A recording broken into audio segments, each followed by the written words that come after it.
There's a drought in the underground media space due to content creators and bloggers being afraid of being demonetized, being shadow banned, or worse, losing their platforms. But that changes with woke pop culture. I'm your host T, and I'm dedicated to bringing my audience the real, unfiltered content that they seek and deserve. So if you were looking for a lot more than just celebrity gossip, then please check out popcultureconspiracy.com or my podcast, Woke Pop Culture, for content pertaining to truth, occult decodes, and things that's going on in the world around us today. What's up, y'all? Welcome back to the Woke Pop Culture Podcast. I'm your host, T. I'm going to be covering a lot today, so go ahead and get comfortable. I'm going to be talking about everything from Shannon Sharpe, the Saga continues, the Turkey Leg Hut's Lynn Price got arrested again, Virginia Giuffre, who's known to be connected to the Epstein trafficking ring, she just allegedly committed suicide. Deion Sanders' son, Shadur Sanders, finally got picked in the draft, but I think that there's more going on with that story. I'm going to be talking about Kanye and how I believe that he is a Neuralink candidate and a whole lot more, so let's go ahead and get into it. I want to start off by calling out TikTok and their bullshit and their discrimination and bias against Black content creators. So again, all links to my social media platforms will be in the description. But of course, I'm doing this podcast to get my platform from my social media pages to move over to, this podcast and my website. But you can find me on TikTok at Woke Pop Culture if you are new to my content. Now, I have over 10,000 followers on TikTok. I have just shy of 1,500 subscribers on YouTube. I am monetized on YouTube. I am not monetized on TikTok. TikTok denied and rejected my application and appeal to get monetized because they told me that my content was unoriginal.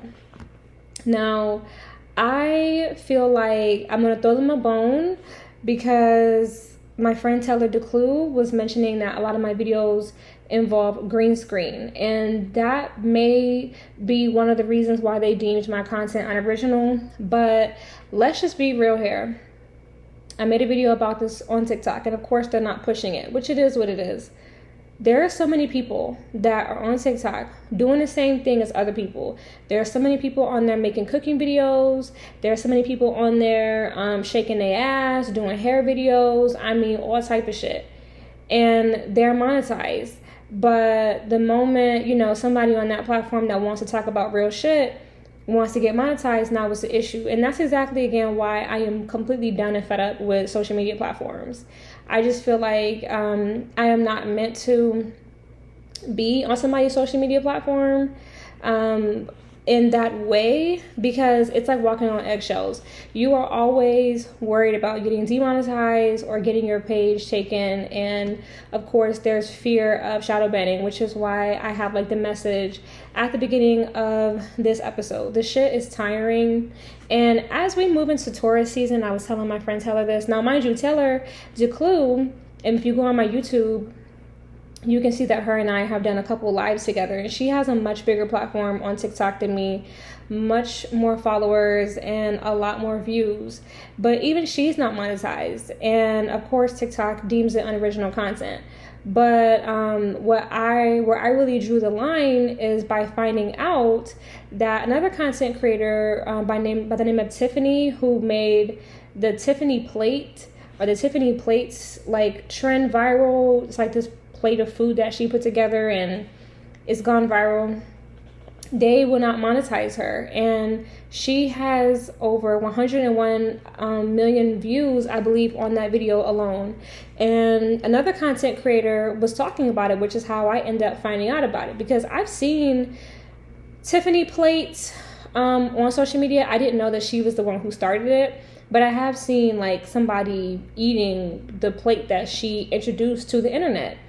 And people in the comments on the video that I saw were saying the same thing, that TikTok is deeming their content unoriginal, and so they won't monetize them. Now, some people are saying that TikTok is not the same, and it's not the same after they had that blackout situation where they were off of the App Store for a while.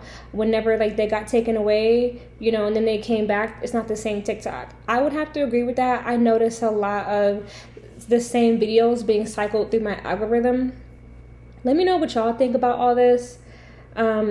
But yeah, I feel like I'm seeing a lot of the same videos or a lot of the same content, and that's letting me know that something with the algorithm is off. But it's been, out there that TikTok doesn't really appreciate Black content creators. They, don't like Black people over there. And, it's really difficult because when you do something like what I do, I'm not online cooking and doing other shit. Like, I'm talking about, again, underground media. That's why I deem what I do underground entertainment. Because it is, it's stuff that people don't want to talk about, or stuff that, you have to like actively, I guess, seek out. And I have had a lot of videos go viral. I do have, millions of views on TikTok overall. But, that kind of content is content that, the regime or the machine doesn't really want to push. And so it is going to be hard to monetize, and it is going to be hard to keep it, present within the algorithm. YouTube has shadow banned me into a black hole. And I'm so glad that I don't put any more real energy into their platform. Like, I don't even know why I even bother posting on there at all, because, these people watch your account, right? So when I posted that I was leaving YouTube, YouTube clearly saw that, and I've still managed to gain, subscribers, and I still have engagement, but my views are in the gutter. And YouTube clearly felt like, we're going to punish her. If you don't want to be on our platform, then fuck you, we're going to punish you. And it's just like, but even when I was grinding for y'all, even when I was posting a lot, I was doing everything YouTube wanted me to do. I was posting shorts. I was posting lots and lots and lots and lots of videos, like long form lives. And YouTube, I've had, little spurts of success here and there, but ultimately YouTube has made it very clear that you are not making the kind of content that we want on this platform. We don't want to hear anything about the truth. We don't want to hear anything about what the fuck you're talking about. And so they are making that loud and proud about how much they don't appreciate my content or the things that I cover. And so I'm tired of putting in energy where I'm not appreciated. Like, I'm just gonna say that for sure. Like, this shit is draining. YouTube is a lot of energy and work, and it's like I make so little money off of being monetized that I could just be non-monetized. There's really no point. And so I'm exhausted with putting in energy into other people's platforms. Like, I'm fucking exhausted, fed up, tired, and I'm over it. And I need my other Black people to feel the same way, because we helped build these platforms and make them what they are. Everybody knows that. Social media would not be the same without Black people. But yet the same people are so comfortable with, having us, help their platform be great, but then not pay us. But we have to take responsibility for that as Black people, because you know what? If you know that they don't like your ass, then, get up off their fucking platform. And we always say, well, create your own. And we do need to create our own. We do, because other Black people, or other social media platforms don't respect us, don't give a fuck about us, and they're not begging us to get on their platforms and make it great. They're not. You don't see them, begging Black content creators. If anything, they are making it clear, again, by not monetizing you, by not pushing you, shadow banning you, whatever. Even these brands, it's been known that, these brands will approach Black influencers and give them, less money, or offer them less money or less perks than they do for the white influencers. And that's them telling you, we don't really give a fuck about you. We don't care about your marketing, and we don't give a fuck about whatever dollars that you give us. And so Black people need to stop pining for validation and just get off these people's fucking platform. Now, I know that the beauty of being on someone's platform is it's free. Being on TikTok, being on YouTube, being on Instagram is free. It does not cost me to make content financially. It costs me time, it costs me energy, but it doesn't cost me any money to be on their platform and publish content, and they already, again, have a platform. I didn't have to create, the app or create, the technology to upload what I'm uploading. All I have to do is make the content, and like go from there. The foundation is set. But I want Black people to understand, once you build your following, it's time for you to take your following somewhere else. This stuff is not really long term. Social media platforms are always changing algorithms. They're always dying. They're always being reborn. And so it's important for you to not get comfortable on somebody else's platform. You need to do your own shit. You need to be trying to leverage what you build into your own. And it's just so sad because, in the situation of like a Zeus network, Lemuel Plumber took advantage of his own people. It happens. But that's why it's so important to just, know contracts and, again, get a lot of shit in writing. It's also important for Black people to understand that when you're on your own platform, it's going to cost you money to invest in the things that's going to blow up your content. But it's 100% worth it because you own it. I am tired of, again, like having to watch my words, having to use code words, not being able to really speak freely about the topics that I know that people want to hear about.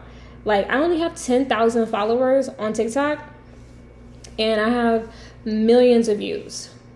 You know why? Because people want that content. People are engaging with the content. There's a need and a desire in the media market for the things that I'm talking about and from the angle that I'm speaking about it from. So there's a desire for it, and that's why I'm here. So with that being said, I have decided to do what I need to do with TikTok and YouTube and just use them solely as marketing platforms.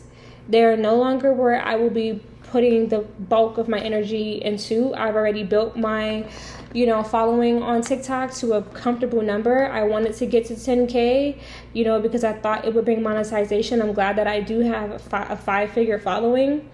And now I can just focus on taking those people over to, my podcast and my website, because I have a little bit of a following over there. So it's actually just perfect timing, because I'm glad that I'm not further along and, still giving them my best and giving them my all. So just wanted to get that out the way, because I am fed the fuck up with these raggedy ass ungrateful platforms. I want to move on to a 15-minute city being built in Tempe, Arizona. The city is called Cul-de-sac. It's a walkable neighborhood. There's going to be like a light rail system, and it looks really dope. There's going to be a lot of like spaces for community and connection. I think it is necessary. It doesn't give like smart city vibes. It might low-key be a smart city, because we've heard, maybe if you haven't heard, I can inform you, but there have been talks of like 15-minute smart cities that are supposed to be built in the future. And those cities are supposed to be, again, like more walkable, more accessible, and just full of like technology that's supposed to make life easier. Now, again, this didn't give those vibes. I didn't hear the name smart city being mentioned, but you just never know. It does follow the blueprint of the 15-minute city, but I'm here for it. I mean, it would be so great not to have a car. And cities that don't require you to have a car tend to be extremely expensive. And that's one thing I don't like about, cities where you don't have to have a vehicle. But if I didn't have to have a car, that would be great. I believe in public transportation. I believe in walking and going outside and getting outdoors. I think it's good for your health, your mental health, your physical health. Like, obesity is an issue in America because so many Americans drive everywhere. You drive everywhere, and then you sit at a desk all day at a job. And so a lot of Americans don't get the necessary, exercise that they need. And then if you do want to work out like you're supposed to, it involves a gym membership, or you just have to work outside of your work hours. So I'm here for it. I'm really glad that that's happening, and I hope that we see more 15-minute cities in the future, and I definitely believe that we will. So maybe go check that out if you guys are interested. I want to move on to the Turkey Leg Hut's former owner, Lynn Price, getting arrested. So I have the story pulled up. This is from the USA Today covering this. Houston area restaurant owner charged an explosion at Business Partners Bar. So catch the full episode at popcultureconspiracy.com or on Podbean. Links are in the description.